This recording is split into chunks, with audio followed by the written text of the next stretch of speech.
Nokkahuilu on yhden soittimen sijaan kokonainen soitinperhe.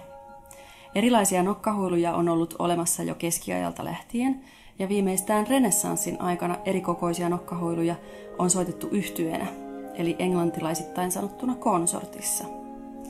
Consort tarkoittaa kauniisti yhdessä soivaa, miellyttävää eli konsonoivaa. Muidenkin soitinperheiden soittimia, esimerkiksi viola da gamboja ja krumhorneja tai traversoja eli poikkihuiluja, oli tapana soittaa renessanssin aikaan konsortissa.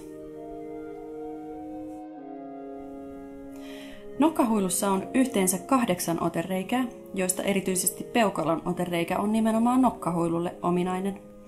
Sen kehittyminen mahdollisti kuuluvammat alaäänet ja helposti soivat ylääänet.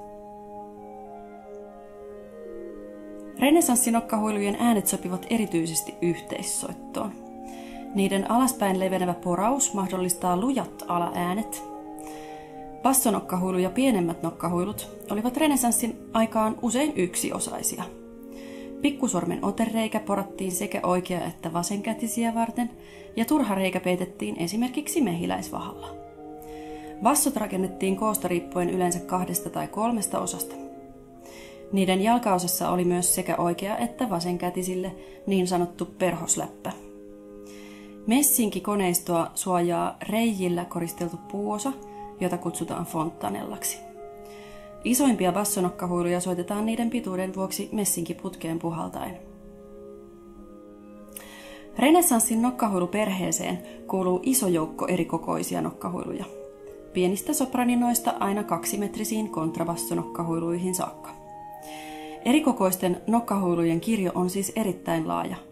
Nokkahuilut on nimetty samaan tyyliin kuin lauluäänet, mutta ne soivat oktaavia korkeammalta niin, että esimerkiksi tenorinokkahuilu vastaa äänialaltaan sopraanolaulajan äänialaa.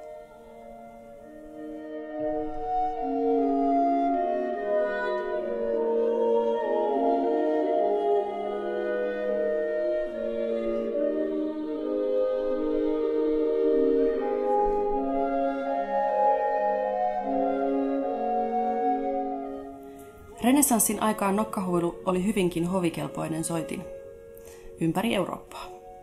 Englannin kuningas Henrik VIII huikeaan soitinkokoelmaan kuului 200 erilaista huilua, joista puolet oli erikokoisia nokkahuiluja.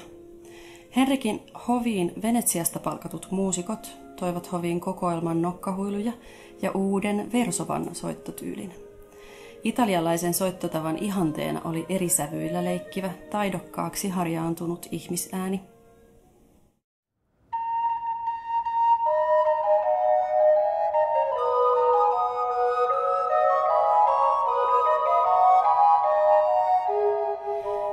Ennen Lontoon valloitustaan bassaanojen kerrotaan musisoineen Venetsiassa Silvestro Ganassin kanssa.